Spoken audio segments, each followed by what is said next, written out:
Good afternoon guys, magpapalit tayo ngayon ng spark plugs ng Mitsubishi Expander GLS 2024 model.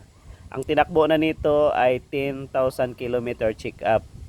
At napansin ko na yung kanyang sunog ng spark plug ay medyo nabawasan, kaya medyo lumakas yung consume ng gasoline niya. Kaya ang gagawin natin, papalitan natin yung spark plug at tingnan natin yung kondisyon nito. Okay, tatanggalin natin ngayon ang spark plug nito. Pagtanggal nito ay yung cover ng engine niya nakala baon lang ito sa rubber, kaya iangat lang natin. Ganun din yung nasa ilalim. Okay, ayan, ganun lang po kasimple ang pagtanggal nito.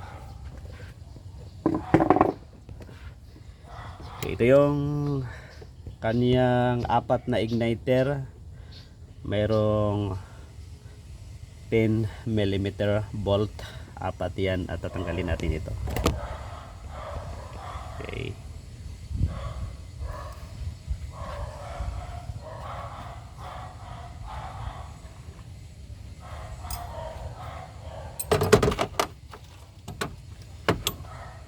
ito yung ipapalit natin, iridium, para maganda ang sunog. Madali lang pong palitan ito mga friend, at hindi na kailangan natin na dadalhin sa dealer. Tayo na lang ang magpapalit, ay pwede na. Tanggalin natin yung lock.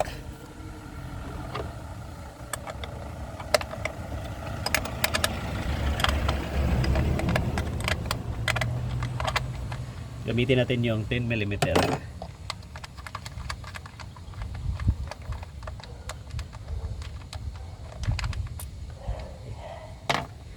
Bunutin natin yung igniter. Ayan.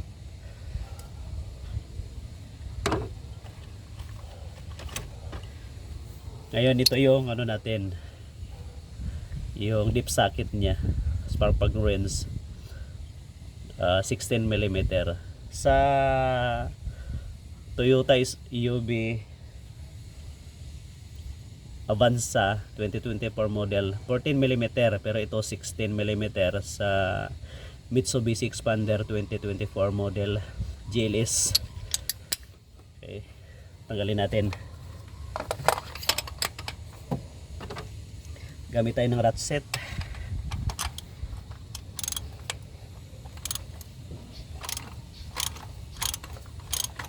Ang pagluwag niya ay counterclockwise ang pihit ng ating ratchet.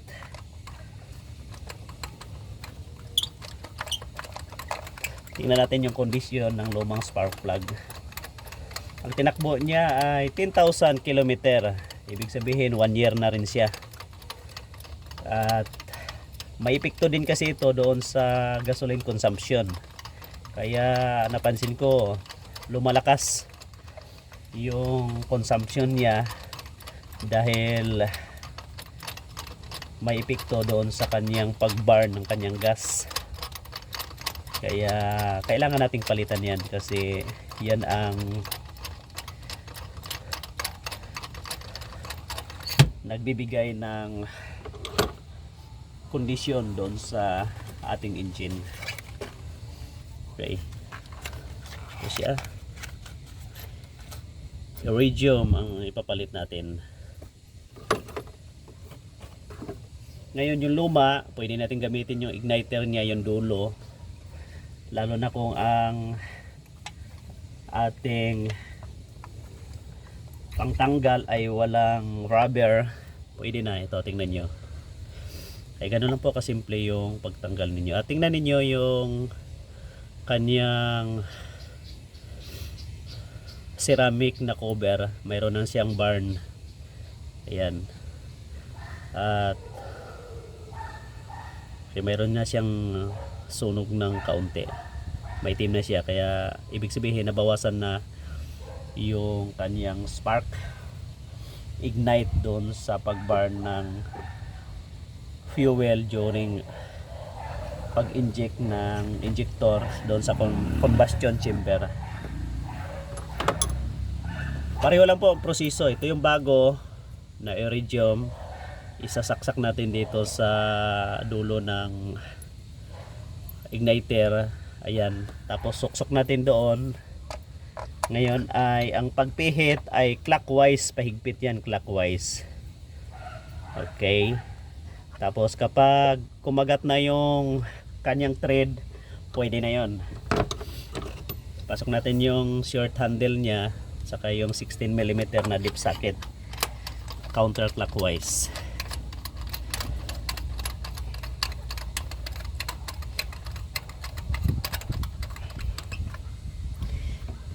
Okay, yung paghigpit nito mga friend ay ano lang siya, kailangan kontrolado lang natin para hindi mag over torque.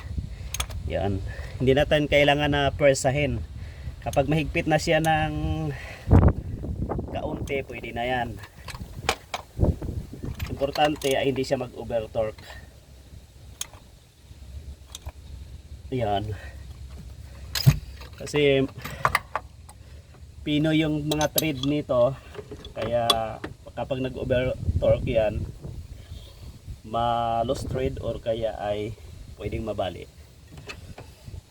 Ngayon ay lagay natin yung igniter.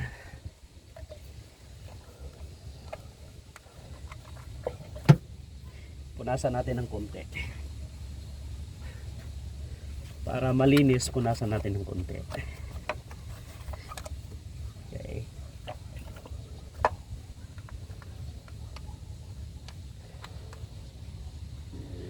Balik natin yung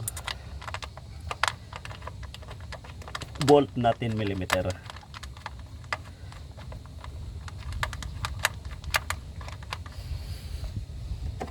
Yan. Paghigpit natin ay counterclockwise. Ang pagtanggal ay counterclockwise at yung higpit niya ay clockwise. Higpitan lang natin ng kaunti para hindi mag over torque. Dito tayo sa ikalawa na igniter. Bunutin natin, ipipress lang yung lock nya. Pagka nakabaon, bunutin para mahila natin yung sakit ng ignition coil.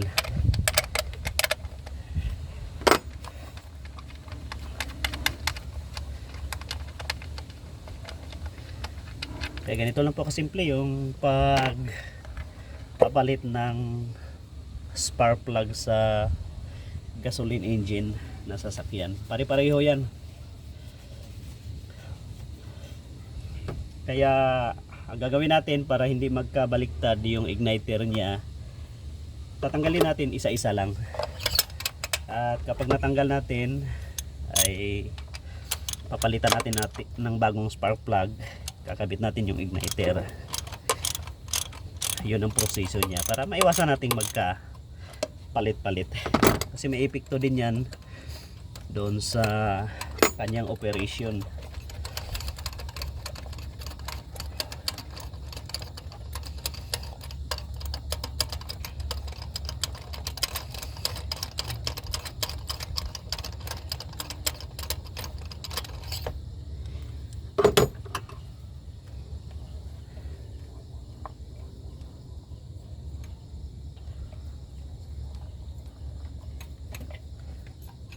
Yan, ginamit ko lang din yung itong igniter niya, yung dulo, kasi yung itong dip socket na ito wala siyang kasama na rubber, kasi 16mm, eh hindi kailangan. Ito yung luma, tingnan niyo sunog na.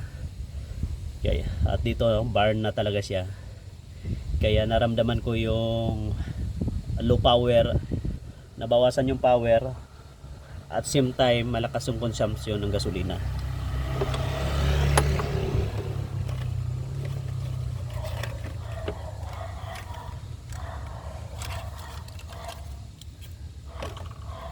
Ito yung bago.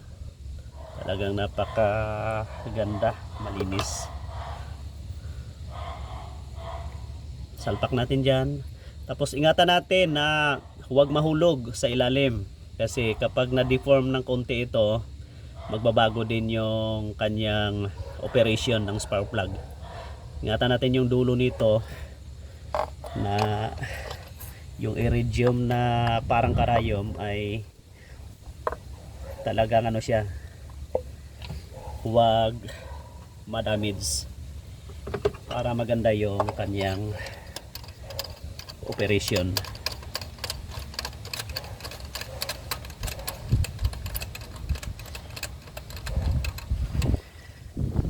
Ang tawag nito ay tune up.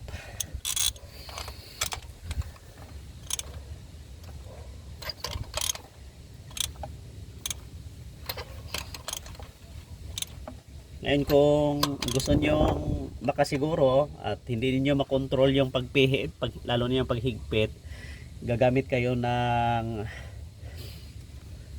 ratchet na may torque para malaman ninyo yung pagtanggal kung ilang ano siya, power niya, para makita ninyo at hindi mag over torque.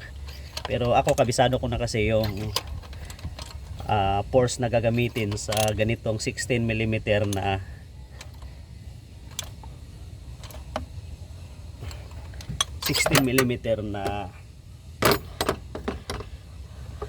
spark plug, yung size niya.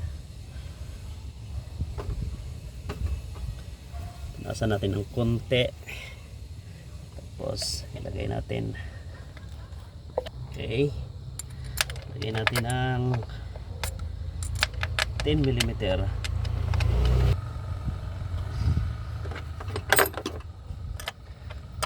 Bitan natin counterclockwise yung pihit. Good. Lagay natin socket.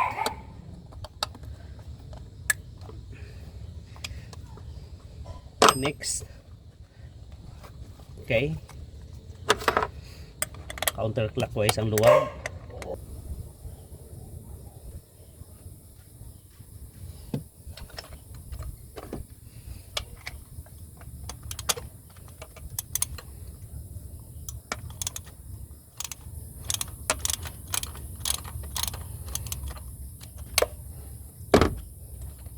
Last one.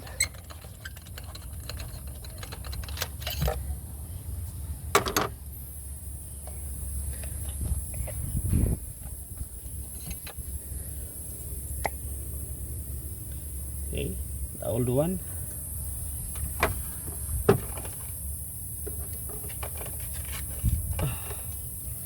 This is the new one.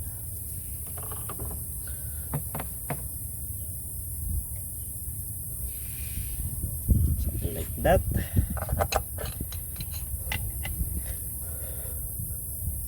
Counterclockwise, kapag kumagat na yung thread, pwede na yan. Spark plug rinse.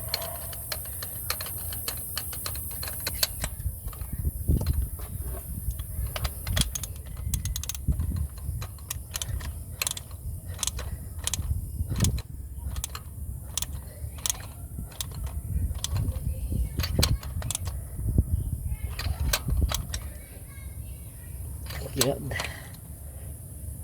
Okay.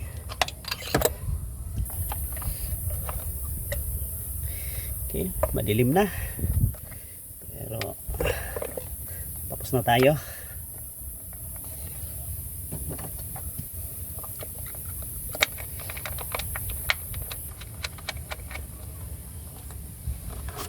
$10mm last. Good.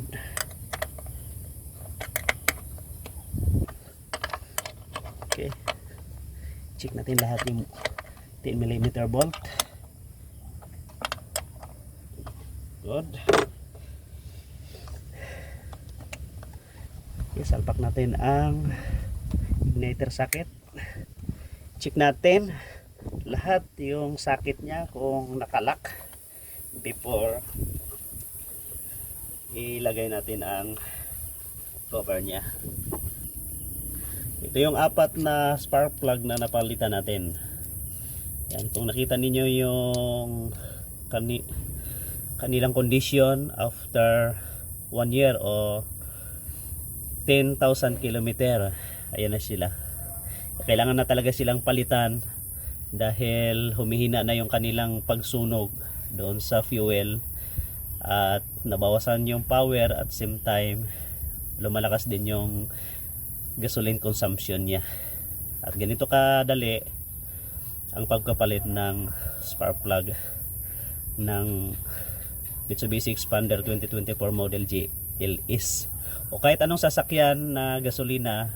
Simple lang po ang pagkapalit ng spark plug nito. Hindi na natin kailangan dalhin kahit saan, makakasave pa tayo ng pambayad. Okay, ngayon one more check, final check natin. Good. Naipit lahat ng apat na 10mm bolt na humahawak doon sa igniter. Yung sakit mahigpit. Kabit na natin ang kanyang cover. Yan. Yung cover niya nakakabit na. Check natin yung wheel filler cap. Ito yon. Tapos yung dipstick kabaon. Gagawin natin ngayon ay start na natin ang engine at tingnan natin kung pagbabago doon sa kanyang andar.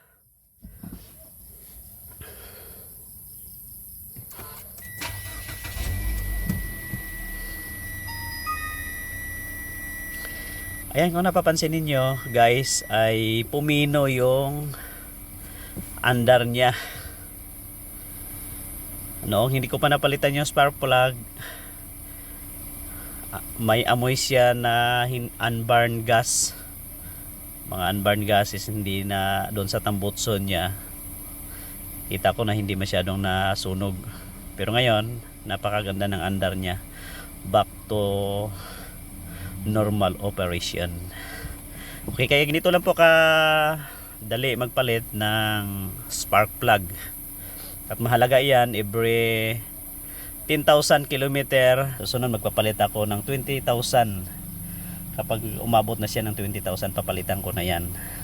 At ang pinakamahalaga ay yung kondisyon ng ating mga makina back to normal. At makakatipid na naman ako nito sa gasolina.